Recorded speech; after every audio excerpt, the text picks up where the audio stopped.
Hello friends, section ഈ ഡ്രാമയുടെ 8ാമത്തെ എപ്പിസോഡാണ് ഞാൻ എക്സ്പ്ലെയിൻ ചെയ്യാൻ പോകുന്നത്. വീഡിയോയിലോട്ട് പോകുന്നതിന് മുമ്പ് ഒരു കാര്യം പറയാനുണ്ട്. കഴിഞ്ഞ ഗീവ് അവേയുടെ വിന്നറിനെ സെലക്ട് ചെയ്തിട്ടുണ്ട് കേട്ടോ. അപ്പോൾ ഇതാണ് ഗീവ് അവേ വിന്നർ. അപ്പോൾ ഇയാൾ എന്താ ചെയ്യേണ്ടതെന്ന് വെച്ച് കഴിഞ്ഞാൽ എൻ്റെ ഇൻസ്റ്റഗ്രാമിൽ മെസ്സേജ് ഇടുക. അപ്പോൾ എൻ്റെ യൂട്യൂബ് ചാനലിൻ്റെ പേര് തന്നെയാണ് എൻ്റെ ഇൻസ്റ്റഗ്രാം ID. അപ്പോൾ ഇതിലോട്ട് മെസ്സേജ് ഇട്ടാൽ മതി. അപ്പോൾ ഈ ഗീവ് അവേ കിട്ടാത്തവരൊന്നും വിഷമിക്കുകയേ ചെയ്യണ്ട. നമ്മുടെ അടുത്ത ഗീവ് അവേ എന്താണെന്ന് ഞാൻ പറയാം. ഇതൊക്കെയാണ് നമ്മുടെ ഗീവ് അവേ ഗിഫ്റ്റ്. അപ്പോൾ ഇതിന് സിമ്പിൾ റൂൾസേ ഉള്ളൂ. നിങ്ങളെല്ലാവരും എൻ്റെ സബ്സ്ക്രൈബർ ആയിരിക്കണം. പിന്നെ നിങ്ങളിത് മാക്സിമം എല്ലാവരെയും കൊണ്ട് സബ്സ്ക്രൈബ് ചെയ്യിക്കുക. മാക്സിമം കമൻറ്റും ചെയ്യുക. കമൻറ്റ് എത്രത്തോളം ഇടുന്നോ അത്രത്തോളം വിജയിക്കാൻ സാധ്യതയുണ്ട്. അപ്പോൾ എൻ്റെ ചാനലിൽ എന്ന് 5K സബ്സ്ക്രൈബേഴ്സ് ആകുന്നുവോ അന്നായിരിക്കും ഈ ഗീവ് അവേയുടെ വിന്നറിനെ സെലക്ട് ചെയ്യുക. അപ്പോൾ നിങ്ങൾ മാക്സിമം പെട്ടെന്ന് സബ്സ്ക്രൈബേഴ്സിനെ കൂട്ടാൻ നോക്കുക. അപ്പോൾ നിങ്ങൾക്ക് പെട്ടെന്ന് ഗിഫ്റ്റ് കിട്ടുമല്ലോ. അപ്പോൾ ഇതിൻ്റെ വിന്നറിനെ അനൗൺസ് ചെയ്യണേ ഷോർട്ട് വീഡിയോയിലൂടെ ആട്ടോ. വെയിറ്റ് ചെയ്ത് നിൽക്കുക. മാക്സിമം ഷെയർ ചെയ്യുക, മാക്സിമം കമൻറ്റ് ഇടുക. എൻ്റെ ഇടയിൽ വേറെയും ഗീവ് അവേ ഞാൻ തരും. എല്ലാത്തിലും പങ്കെടുക്കുക. അപ്പോൾ നമുക്ക് എപ്പിസോഡിലോട്ട് പോവാം. അപ്പോൾ ഡ്രാമയുടെ സ്റ്റാർട്ടിങ്ങിൽ തന്നെ കാണിക്കുന്നത് നമ്മുടെ ഏഞ്ചലിനെയാണ്. ഏഞ്ചലാണെങ്കിൽ ജയജനെ വഴക്ക് പറഞ്ഞുകൊണ്ടിരിക്കുക. ആ ടൈമിൽ ഏഞ്ചൽ പറയണമെന്നല്ല ജയജെ ശ്രദ്ധിക്കുന്നത്. അവൾ കഴിഞ്ഞ എപ്പിസോഡിൻ്റെ എൻഡിൽ യൂറിയും കേഫറും കൂടി അവളുടെ അടുത്ത് പറഞ്ഞില്ലേ, ആ കാര്യങ്ങളൊക്കെ ആലോചിച്ചുകൊണ്ടിരിക്കുകയാണ്. അപ്പോൾ നമ്മുടെ ഏഞ്ചലും ആണെങ്കിൽ അവളുടെ അടുത്ത് പറയും, നിങ്ങൾ റീട്രീറ്റിലുണ്ടാക്കിയ പ്രശ്നങ്ങളൊക്കെ ഞാൻ ടീച്ചേഴ്സിനോട് പറഞ്ഞ് ശരിയാക്കിക്കോളാം. നീ ഇപ്പോൾ ആരിസിൻ്റെ കാര്യം ആലോചിക്കുക. അറ്റ്ലീസ്റ്റ് അവന് വേണ്ടിയെങ്കിലും നീ മര്യാദയ്ക്ക് നിൽക്കുന്നൊക്കെ പറഞ്ഞ് അവളുടെ അടുത്ത് പറയും കേട്ടോ. അപ്പോൾ ഇവള് ശ്രദ്ധിക്കുന്നില്ല. അപ്പോൾ അവൾ ഇപ്പോൾ ഏഞ്ചൽ ചോദിക്കും, നീ എന്ത് ശ്രദ്ധിക്കുന്നുണ്ടോ ചോദിക്കുമ്പോഴത്തേന് അവളും തലയാട്ടും കേട്ടോ.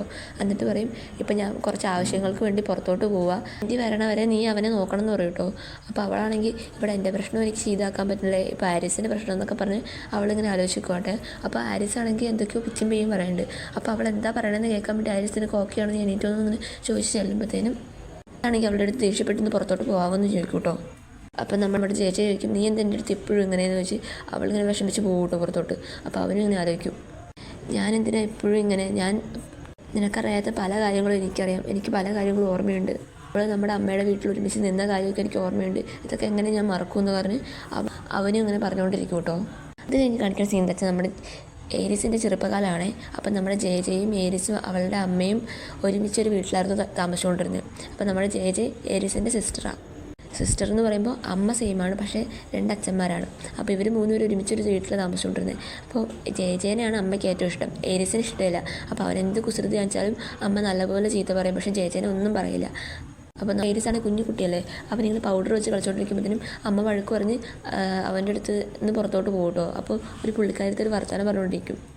അപ്പോൾ ജയജയുടെ അമ്മ എന്താ പറയുന്നത് വെച്ച് കഴിഞ്ഞാൽ, അമ്മയുടെ ഓണറാണെങ്കിൽ അമ്മേനെ പിടിച്ചടിച്ചു, അപ്പോൾ അതുകൊണ്ട് അവിടെ ഇനി വർക്കിന് പോകാൻ പറ്റില്ല.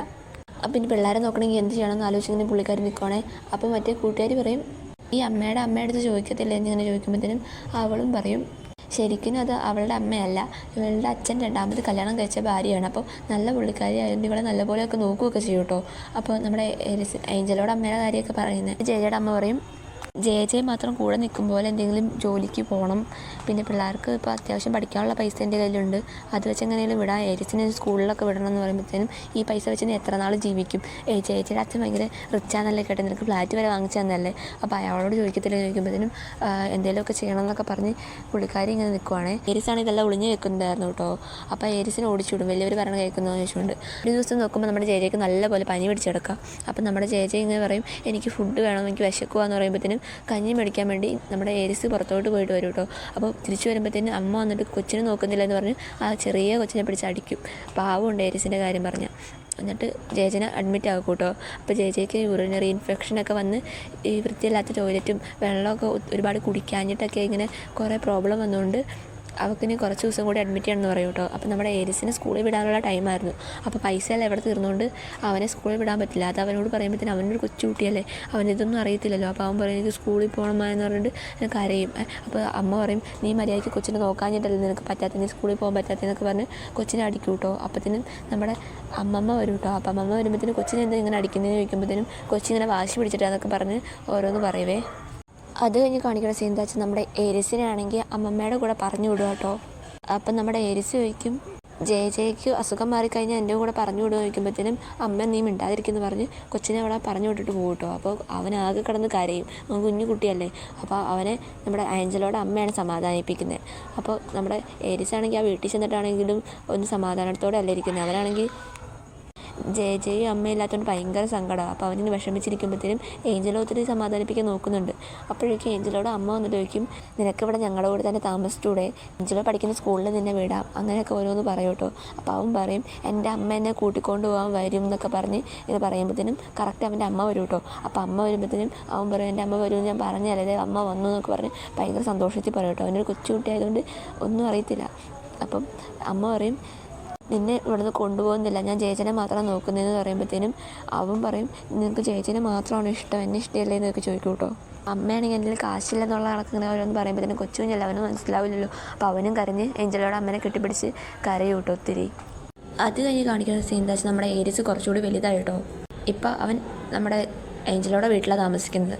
അപ്പോൾ അവനൊരു ദിവസം പാർക്കിലോട്ട് വരുമ്പോഴത്തേനും നമ്മുടെ ജയജനെ അവിടെ കാണട്ടോ. അപ്പോൾ ജയജയാണെങ്കിൽ ഏരിയസിനെ വിളിച്ചുകൊണ്ട് ഓടി വരും. അപ്പോൾ അവിടെ വയ്ക്കുന്ന പിള്ളേർ ചോദിക്കും അതാരാന്ന് ചോദിക്കുമ്പോഴത്തേനും കസിൻ എന്ന് പറയും. അപ്പോൾ നമ്മുടെ ഏരിയസിന് ഒത്തിരി സങ്കടം വരും, കാരണം അവർ കൂടെ ഒരുമിച്ച് വളർന്നതായിട്ടും അവനെ മറന്നുപോയിട്ടോ. എന്നിട്ടാണ് നമ്മളെ ജയജയുടെ അടുത്ത് ഏരിയസ് നിന്നിട്ട് നിന്റെ ഷൂ എവിടെയെന്ന് ഇംഗ്ലീഷിൽ ചോദിക്കും കേട്ടോ. അപ്പോൾ അവൾക്ക് മനസ്സിലായില്ല, അതുകൊണ്ട് അവൻ അവരുടെ ലാംഗ്വേജിൽ ചോദിക്കുമ്പോഴത്തേനും അവൾ പറയും എനിക്ക് എൻ്റെ ഷൂ കാണാണ്ട് പോയി എന്ന് പറയും. അപ്പോൾ അവൻ്റെ ഷൂ ഊരി കൊടുത്ത് അവൾക്ക് കൊടുക്കുമ്പോഴത്തേനും അവൾ പറയും എനിക്കിത് വേണ്ടെന്ന് പറയും. അപ്പോൾ എന്താണെന്ന് ചോദിക്കുമ്പോഴത്തേനും എൻ്റെ കാല് നിറച്ച് വഴുക്കാം, അപ്പോൾ ഞാൻ ഷൂ ഇട്ട് കഴിഞ്ഞാൽ അതും വഴുക്കാവില്ലേ എന്ന് പറയുമ്പോഴത്തേനും നമ്മുടെ ഏരിയസ് അവൾക്ക് ഇടിപ്പിച്ച് കൊടുക്കും കേട്ടോ. എന്നിട്ട് ഏരിയസ് ആണെങ്കിൽ അവൾക്ക് സൈക്കിളൊക്കെ പഠിപ്പിച്ചൊക്കെ കൊടുക്കുവേ. എന്നിട്ട് നമ്മുടെ ജയജ എടുത്ത് ഏരിയസ് ചോദിക്കും നിൻ്റെ ഈ കഴുത്തലെന്തായി പാടുന്നു ചോദിക്കുമ്പോഴത്തേനും നിൻ്റെ അമ്മയുടെ ഹസ്ബൻഡ് നിന്നെ ഉപദ്രവിച്ചാണോ ചോദിക്കുമ്പോഴത്തേനും അവളൊന്നും പറയാണ്ട് പോകും കേട്ടോ. അപ്പോൾ അമ്മ പിന്നെയും കല്യാണം കഴിച്ചായിരുന്നു. എപ്പോഴേക്കും ഒരു കാറ് നിർത്തിയിട്ടേക്കണ ഏരിയസ് കാണും കേട്ടോ. അപ്പോൾ ആ കാർ കുറേ ഏരിയസിനെ ഫോളോ ചെയ്യുന്നു. അത് കഴിഞ്ഞ് കാണിക്കുന്ന സീൻ എന്താ വെച്ചാൽ അവൻ സ്കൂളിൽ ഇരിക്കുമ്പോഴും ആ കാർ ഫോളോ ചെയ്ത് അവനെ വരുവാണേ. അപ്പം ആ കാറിൽ നിന്ന് ഒരാൾ ഇറങ്ങി അവനെ തന്നെ നോക്കിക്കൊണ്ടിരിക്കുക. അപ്പോഴേക്കും അവനൊരു കോൾ വരും, നമുക്ക് അമ്മയുടെ വീട്ടിലോട്ട് പോവണ്ടേ, പിന്നെ ജയജനെ കാണാനില്ലെന്ന് പറഞ്ഞൊരു ന്യൂസും കൂടി പറയൂ കേട്ടോ. അപ്പോൾ അവൻ പിന്നെയും തിരിഞ്ഞ് നോക്കുമ്പോഴത്തേന് ആ കാറിലുള്ള ആൾ തിരിച്ചു പോകുവേ. അപ്പം നമ്മുടെ ഏരിയസ് ആണെങ്കിൽ ജയജനെ കാണാത്തതുകൊണ്ട് ഒത്തിരി തപ്പിയൊക്കെ നടക്കും കേട്ടോ. അപ്പോഴാണ് അവൻ അറിയുന്നത് ജയജ ഒത്തിരി കഷ്ടപ്പെട്ട് അവിടെ നിൽക്കുന്നതെന്ന്. കാരണം അമ്മയ്ക്ക് കുറേ ബോയ് ഫ്രണ്ടൊക്കെ ഉണ്ടല്ലോ, അവരെല്ലാം നമ്മുടെ ചേച്ചനെ ഒത്തിരി ഉപദ്രവിക്കും. അപ്പം നമ്മുടെ ചേച്ചിയാണ് ഒത്തിരി കഷ്ടപ്പെട്ട് ആ വീട്ടിൽ നിൽക്കുന്നത്. ഇതൊക്കെ അറിഞ്ഞിട്ട് അവൻ ഒത്തിരി സങ്കടം വരും കേട്ടോ. അപ്പോൾ നമ്മുടെ ചേച്ചിയാണെങ്കിൽ എന്നും തന്നെ ആ പാർക്കില്ലേ, ആ പാർക്കിലോട്ട് അവൻ വരുമ്പോഴത്തേനും നമ്മുടെ ചേച്ചി അവിടെ ബ്ലഡിൽ നിന്ന് കുളിച്ചിങ്ങനെ കിടക്കണതാണ് കേട്ടോ. അപ്പം നമ്മുടെ ചേച്ചിനെ ആശുപത്രിയിലൊക്കെ കൊണ്ടുപോകും. പക്ഷേ നമ്മുടെ ചേച്ചിക്കല്ല ഒരു കാര്യം പോലും ഓർമ്മയില്ല, കാരണം അവൾ ചെറുപ്പത്തിലെ തന്നെ ഇത്രയ്ക്കും ട്രോമ ആയിട്ടുള്ള കാര്യങ്ങളെല്ലാം അനുഭവിച്ചത്. അപ്പോൾ അതുകൊണ്ട് അവളുടെ ഓർമ്മയെല്ലാം നഷ്ടപ്പെട്ടു. അപ്പോൾ ഡോക്ടറും അവരോട് പറയും അവളോട് ഇപ്പോൾ ഈ കാര്യങ്ങളൊന്നും പറയില്ലെന്ന് പറയും കേട്ടോ. അപ്പോൾ നമ്മുടെ ജയജയാണെങ്കിൽ ഏരിയസിനോട് ചോദിക്കും അമ്മ എവിടെ പോയി, എനിക്ക് എന്താ പറ്റിയെന്നൊക്കെ ചോദിക്കുമ്പോഴത്തേനും ഒന്നുമില്ല, അമ്മ ഇപ്പം തന്നെ വരും, നീ ഇവിടെ കിടന്ന് ഉറങ്ങിക്കോളാൻ പറയും. അപ്പോൾ അന്ന് തൊട്ട് നമ്മുടെ ജയജയെ അവരുടെ ഏഞ്ചലോടെ വീട്ടിൽ താമസിക്കാൻ തുടങ്ങിയത്. അത് കഴിഞ്ഞ് കാണിക്കുന്ന സീൻ എന്താ വെച്ചാൽ നമ്മുടെ ജയജയും ഏരിയസും കുറച്ചുകൂടി വലുതായിട്ടോ. അപ്പോൾ ഏഞ്ചലാണെങ്കിൽ നമ്മുടെ ചേച്ചിന് ഒരുപാട് വഴക്ക് പറയാം. അപ്പോൾ അവളെന്തോ സ്കൂളിൽ തല്ലും പിടി ഉണ്ടാക്കി. അപ്പോൾ നീ ഒരു പെൺകുട്ടി നീ എന്തിനിങ്ങനെ അടി ഉണ്ടാക്കുന്നതെന്നൊക്കെ ചോദിച്ചിങ്ങനെ വഴക്ക് പറഞ്ഞുകൊണ്ടിരിക്കുകയാണേ. അപ്പോൾ നമ്മുടെ ഏരിയസ് ആണെങ്കിൽ ഇങ്ങനെ ആലോചിക്കുക, ഞങ്ങളുടെ രണ്ടുപേരുടെ ജീവിതത്തിൽ ഒരുപാട് കാര്യങ്ങളൊക്കെ നടന്നിട്ടുണ്ട്, അതെന്തുകൊണ്ടാണെന്ന് അറിയത്തില്ലല്ലോ എന്ന് പറഞ്ഞ് അവനിങ്ങനെ വിഷമിച്ച് ഇങ്ങനെ ആലോചിച്ചുകൊണ്ടിരിക്കുമ്പോഴത്തേനും നമ്മുടെ ചേച്ചിയാണെങ്കിൽ ഏഞ്ചൽ ഒത്തിരി വഴക്ക് പറയുകയാണേ. അപ്പോൾ നമ്മുടെ ചേച്ചിയാണെങ്കിൽ ദേഷ്യപ്പെട്ട് ഇറങ്ങി പോവുകയാണേ. അപ്പോഴേക്കും നമ്മുടെ ഏരിയസ് അവളുടെ പുറകെ പോകും. അപ്പോഴേക്കും നമ്മുടെ ഏരിയസിനെ പണ്ട് ഫോളോ ചെയ്തില്ലേ, ആ പുള്ളി നമ്മുടെ ജയജോട് സംസാരിച്ചുകൊണ്ടിരിക്കും കേട്ടോ. അപ്പോൾ ഇത് കണ്ട് ഏരിയസ് ഓടിച്ചില്ലു കേട്ടോ. അപ്പോഴേക്കും രണ്ടുപേരെ വാനിലോട്ട് ഇട്ട് അവരെ കിഡ്നാപ്പ് ചെയ്ത് കൊണ്ടുപോകും കേട്ടോ. അപ്പോൾ ഇവർ രാത്രി ഇങ്ങനെ ഒരു ഇരുട്ട് റൂമിൽ രണ്ടുപേരും ഒരുമിച്ച് നിൽക്കുക, അവർക്ക് പേടിയാവുന്നുണ്ട്. അപ്പോൾ പിന്നെ ആ പുള്ളി ഫുഡൊക്കെ ആയിട്ട് വന്നിട്ട് ഇങ്ങനെ കൊടുക്കുന്നത്. എന്നിട്ടാണ് നമ്മുടെ ഏരിയസ് ചോദിക്കുന്നത് നിങ്ങൾ ആരാന്ന് ചോദിക്കുമ്പോഴത്തേനും എൻ്റെ അമ്മ നിങ്ങളോട് ഞാൻ ആരാന്ന് പറഞ്ഞിട്ടുണ്ടായിരുന്നു എന്ന് ഞാൻ വിചാരിച്ചതെന്ന് പറയുമ്പോഴത്തേനും ഇവന് മനസ്സിലാകും എൻ്റെ അച്ഛനാണ്. അവനിങ്ങനെ മനസ്സിലാലോചിക്കും എൻ്റെ അച്ഛനെ ഞാൻ കാണണമെന്ന് ഒരിക്കലും ആഗ്രഹിച്ചിട്ടില്ല, പക്ഷെ ഇങ്ങനെ കണ്ടുല്ലോ എന്ന് പറഞ്ഞ് അവനിങ്ങനെ വിഷമിച്ച് ആലോചിക്കും കേട്ടോ. അത് കഴിഞ്ഞ് പിറ്റേ ദിവസം രാവിലെ ആവും കേട്ടോ. അപ്പോൾ മറ്റേ പുള്ളിക്കാരൻ വന്നിട്ട് നമ്മുടെ ഏരിയസിനെ മാത്രം പറഞ്ഞു വിടും കേട്ടോ. അപ്പോഴേക്കും ഏരിയസ് പറയും ജയിച്ചില്ലാണ് ഞാൻ വരത്തില്ലെന്ന്. അപ്പോൾ ഏഞ്ചലോടെ അടുത്തുനിന്ന് ഏരിയസിൻ്റെ പേര് പറഞ്ഞാണ് പൈസ മേടിച്ചത്. അപ്പോൾ ആ പുള്ളിയാണെങ്കിൽ ഏരിയസ് പറഞ്ഞു വിടാൻ നോക്കുമ്പോഴത്തേനും എന്ത് ചെയ്താൽ ഏരിയസ് പോകുന്നില്ല. അപ്പോഴത്തേനും ജയിച്ച് എണീക്കും. ജയിച്ച് എണീറ്റിട്ട് ആ പുള്ളിയുടെ കൈ കടിക്കും കേട്ടോ. അപ്പോൾ കടിക്കുമ്പോഴത്തേനും ആ പുള്ളി ഉന്തി വിടും. അപ്പോൾ അവളുടെ മേത്തിൽ നിന്ന് ബ്ലഡൊക്കെ വരും കേട്ടോ. അപ്പോൾ അവൾക്ക് ബ്ലഡ് കാണുമ്പോൾ പറ്റത്തില്ലല്ലോ. അപ്പോൾ അവൾക്ക് ആ ട്രോമ ഓർമ്മ വന്ന് അവൾ എന്തൊക്കെയോ ഭ്രാന്ത് പോലെ കാണിക്കുമ്പോഴത്തേനും നമ്മുടെ ഏരിയസ് ആണെങ്കിൽ അവളെ സമാധാനിപ്പിക്കാൻ വേണ്ടി പോവേ. അപ്പോഴേക്കും എന്താ ഏരിയസിനെ വലിച്ച് ആ പുള്ളി പറഞ്ഞു വിടാൻ നോക്കുമ്പോഴത്തേനും ഏരിയസ് പോകുന്നില്ല. അപ്പോഴേക്കും നമ്മുടെ ചേച്ചി എന്ത് ചെയ്യുമെന്ന് വെച്ച് കഴിഞ്ഞാൽ വലിയൊരു കമ്പ് വെച്ച് ആ പുള്ളിയുടെ തലക്കെട്ടടിക്കുക. അപ്പോൾ പുള്ളിയുടെ ബോധം പോകും. അപ്പോഴേക്കും നമ്മുടെ ഏരിയസ് ആണെങ്കിൽ അവളെ സമാധാനിപ്പിക്കാൻ വേണ്ടി വരുമ്പോഴത്തേനും അവൾക്കാണെങ്കിൽ ആകെ ഭ്രാന്ത് പിടിച്ച ഏരിയസിനെ ഉപദ്രവിക്കുക. അപ്പോൾ ഏരിയസ് ആണെങ്കിൽ ഞാനാന്നൊക്കെ പറഞ്ഞിട്ടും അവൾ കേൾക്കുന്നില്ല. എന്നിട്ട് അവളിങ്ങനെ അവൾക്ക് ആ ചെറുപ്പത്തിലത്തെ ട്രോമയായിട്ടുള്ള കാര്യങ്ങളൊക്കെ ഓർമ്മ വന്നിട്ട് ബ്ലഡൊക്കെ കണ്ടിട്ട് അവൾ ആകെ വിഷമിച്ചിട്ട് അവളൊരു കത്തി പോലത്തെ കൂർത്ത സാധനം എടുത്തിട്ട് നമ്മുടെ എരിസിൻ്റെ വയറ്റിൻ്റെ കുത്തു കിട്ടോ. അപ്പോൾ അവൾക്ക് ആകെ ഓർമ്മയൊന്നുമില്ല. അപ്പം നമ്മുടെ എരിസാണെങ്കിൽ ആകെ പേടിച്ചൊട്ട് വയ്യാണ്ടാവും. അപ്പോൾ നമ്മുടെ എരിസിനാണെങ്കിൽ ഈ ഒരു കാര്യത്തിൽ നിന്ന് റിക്കവർ ആവാൻ വേണ്ടി 1 മന്തെങ്കിലും എടുത്തിട്ടുണ്ടാവും. അപ്പോൾ അവൻ ഇവിടെ ഹോസ്പിറ്റലിൽ കിടക്കുക. അപ്പോഴത്തേനും നമ്മുടെ പേഴ്സിയും യൂറിയും കേഫറും കൂടി അവൻ ഇതിൽ നിന്ന് റിക്കവർ ആയല്ലോ അതിന് സെലിബ്രേറ്റ് ചെയ്യാൻ വേണ്ടി കേക്കൊക്കെ ആയിട്ട് വരും കേട്ടോ ഹോസ്പിറ്റലിലോട്ട്. അപ്പോൾ നമ്മുടെ ജേജയാണെങ്കിൽ ഇത് കാണും. അപ്പോൾ നമ്മുടെ ചേച്ചിയാണെങ്കിൽ വാതിലിൽ നിന്ന് നോക്കിക്കൊണ്ടിരിക്കുക. അപ്പം നമ്മുടെ ചേച്ചേനെയും ഏരിസും കാണും. ഏരിസിന് നോക്കുമ്പോൾ എന്താ അവൾ ആ കത്തിയും പിടിച്ച് നിൽക്കുന്ന കാര്യം അവന് ഓർമ്മ വരുന്നത്. അപ്പോൾ അവനാകെ പേടിച്ച് നിൽക്കുമ്പോഴത്തേനും നമ്മുടെ ചേച്ചയും പോകും കേട്ടോ. അപ്പോൾ നമ്മുടെ ചേച്ചിക്കാണെങ്കിൽ ആ കാര്യമൊന്നും ഓർമ്മയില്ല. അപ്പോൾ അവൾ ആ ട്രോമ അടിച്ച് നിൽക്കുമ്പോഴാണല്ലോ അവനെ കുത്തിയത്. അതൊന്നും നമുക്ക് ഓർമ്മയില്ല. അപ്പോൾ നമ്മുടെ കേഫർ ചോദിക്കുമ്പോൾ ഇത് ആരാന്ന് ചോദിക്കുമ്പോഴത്തേനും അവൻ പറയും എനിക്കറിയില്ലെന്ന് പറയേ.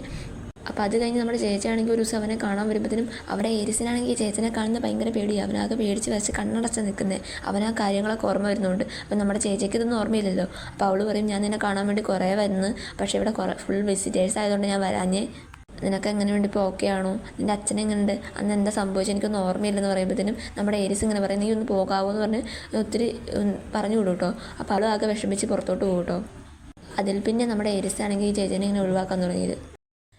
അത് കഴിഞ്ഞ് കാണിക്കുന്ന സീൻ എന്താ വെച്ചാൽ നമ്മുടെ ഏരിസ് ഇപ്പോൾ ഫുൾ ഓക്കെ ആയിട്ടോ. അപ്പം 4 ഫ്രണ്ട്സും കൂടി എവിടെയോ പുറത്ത് പോവുക. അപ്പോൾ നമ്മുടെ പേഴ്സിയും അപ്പം നമ്മുടെ കേഫറും യൂറിയും പറയും പയ്യെ വണ്ടി ഓടിക്കണമെന്ന് പറയുമ്പോഴത്തേനും പേഴ്സി പറയും സ്പീഡിന് ഓടിക്കുന്നു പറഞ്ഞ് അവരിങ്ങനെ ഹാപ്പി ആയിട്ട് പോയിക്കൊണ്ടിരിക്കുകയാണേ. എന്നിട്ട് അവരുടെ ഫേവറേറ്റ് സ്പോട്ടിലെത്തും. അപ്പം നമ്മുടെ പേഴ്സി പറയും എനിക്ക് എന്തെങ്കിലും പറ്റിക്കഴിഞ്ഞാൽ നിങ്ങൾ എൻ്റെ അനിയനെ നോക്കാം, പിന്നെ ഫ്രേനെ നോക്കണം എന്നിങ്ങനെ പറയും കേട്ടോ. അപ്പം നമ്മുടെ യൂറി അവൻ എന്തോ കളിയാക്കുകയൊക്കെ ചെയ്യുവേ. നമ്മുടെ പിള്ളേരാണെങ്കിൽ തിരിച്ചു പോകാം കേട്ടോ. അപ്പോൾ തിരിച്ചു പോകുന്ന വഴിക്ക് നല്ല മഴയുണ്ട്. അപ്പോൾ ബാക്കി 3 പേരും പറയും നമുക്കിവിടെ എവിടെയെങ്കിലും സ്റ്റേ ചെയ്യാമെന്ന് പറയും കേട്ടോ. അപ്പോൾ നമ്മുടെ ഏഞ്ചലോയുടെ വണ്ടി ചെയ്ത് അപ്പോൾ കേഫർ ഒഴികെ ഏരിസ് പറയും ഏഞ്ചലോയ്ക്ക് വണ്ടി തിരിച്ചു കൊടുക്കാൻ ഞാൻ പറഞ്ഞു, അപ്പോൾ തിരിച്ചു തന്നെ പോകണമെന്ന് പറഞ്ഞ് അവനിങ്ങനെ ഓടിച്ചു പോയിക്കൊണ്ടിരിക്കുക. കഴിപോലും കാണാൻ പറ്റില്ല, അത്രയ്ക്ക് മഴയാണേ. അപ്പോഴേക്കും നമ്മുടെ ഏരിസിനാണെങ്കിൽ ജയച്ചി അവനെ അന്ന് അങ്ങനെ കത്തി വെച്ച് കുത്തിയ കാര്യം ഓർമ്മ വരും കേട്ടോ. അപ്പോഴേക്കും അവനാകെ പേടിച്ചു പോകും. അപ്പോഴേക്കും നമ്മുടെ ചേച്ചി ഫ്രണ്ടിൽ നിൽക്കും പോലെ തോന്നി. ഇതുകൊണ്ട് അവൻ പെട്ടെന്ന് ബ്രേക്ക് ഇടുമ്പോഴത്തേനും വണ്ടി ആക്സിഡൻ്റ് ആവും. അപ്പോൾ നമ്മുടെ പേഴ്സ് എന്നാ ചെയ്യുന്നത് വെച്ച് കഴിഞ്ഞാൽ ബാക്കി ഫ്രണ്ട്സിനെയൊക്കെ രക്ഷപ്പെടുത്തിയിട്ട് അവനും കൂടി പുഴയിലോട്ട് ചാടി പോകും കേട്ടോ. അപ്പം നമ്മുടെ പിള്ളേർക്ക് ആകെ വിഷമാവും. അത് കഴിഞ്ഞ് കാണിക്കുന്ന സീൻ എന്താ വെച്ചാൽ നമ്മുടെ ഏരിസ് ആണെങ്കിൽ ഇപ്പോൾ ഹോസ്പിറ്റലിൽ നിന്ന് റിക്കവറായിട്ട് തിരിച്ച് പിന്നെ വീട്ടിലോട്ട് വരും കേട്ടോ. അപ്പോൾ വീട്ടിൽ വരുമ്പോൾ എന്താ വെച്ച് കഴിഞ്ഞാൽ നമ്മുടെ അമ്മേനെ കാണും. അപ്പോൾ അമ്മയാണെങ്കിൽ പുതിയ ബോയ് ഫ്രണ്ടൊക്കെ ആയിട്ടാണ് വന്നിരിക്കുന്നത്. അപ്പോൾ അമ്മയാണ് വലിയ കാര്യത്തിന് ഏരിസ് മോനെന്നൊക്കെ വിളിച്ചുകൊണ്ട് ഇങ്ങനെ വരുമ്പോഴത്തേനും അവൻ ചോദിക്കും നിങ്ങളെന്താ ഇവിടെ വന്നേക്കുന്നതെന്ന് ചോദിക്കും.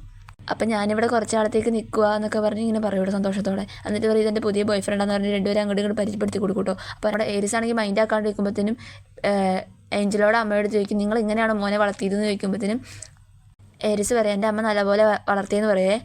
അപ്പോഴേക്കും അമ്മ ചോദിക്കും നീ അപ്പോഴേക്കും നിൻ്റെ അമ്മേനെ വരെ മാറ്റിയെന്ന് ചോദിക്കുമ്പോഴത്തേനും അവൻ പറയും എൻ്റെ അമ്മ ഓൾറെഡി ഇതാണെന്നുള്ളതാണൊക്കെ പറയും കേട്ടോ. അപ്പം നമ്മുടെ അമ്മ ഇങ്ങനെ പറയും നീ എന്താ ഇങ്ങനെ പറയുന്നത്, ഞാനല്ലേ നിൻ്റെ അമ്മ, നിൻ്റെ സിസ്റ്ററല്ലേ ജയജെ എന്നൊക്കെ പറഞ്ഞ് ഇങ്ങനെ ഓരോന്ന് പറയുവേ. അപ്പം നമ്മുടെ ജയജെ ഇങ്ങനെ ഞെട്ടി നോക്കുമ്പോഴത്തേനും അമ്മ പറയും നിങ്ങളാരും അവളുടെ അടുത്ത് ഈ കാര്യം പറഞ്ഞിട്ടില്ലേ, നിൻ്റെ സ്വന്തം ചേട്ടനാണ് ഏരിസ് എന്നിങ്ങനെ നമ്മുടെ ജയജെ അടുത്ത് പറയും കേട്ടോ. അപ്പോൾ ജയജെ ആകെ ഞെട്ടി നിൽക്കുവാണെങ്കിൽ അവൾ ഇതുവരെ ഈ കാര്യം അറിഞ്ഞിട്ടില്ലല്ലോ. ഈ സീനോടെ നമ്മുടെ ഇന്നത്തെ എപ്പിസോഡ് ഇവിടെ തീർന്നിരിക്കുകയാണ്. അപ്പോൾ വീഡിയോ ഇഷ്ടപ്പെട്ട ലൈക്ക് ചെയ്യുക, ഷെയർ ചെയ്യുക, ചാനൽ സബ്സ്ക്രൈബ് ചെയ്യുക. പിന്നെ ഗീവ് അവേയുടെ കാര്യം മറക്കണ്ട കേട്ടോ. എല്ലാവരും പാർട്ടിസിപ്പേറ്റ് ചെയ്യുക. അപ്പോൾ താങ്ക്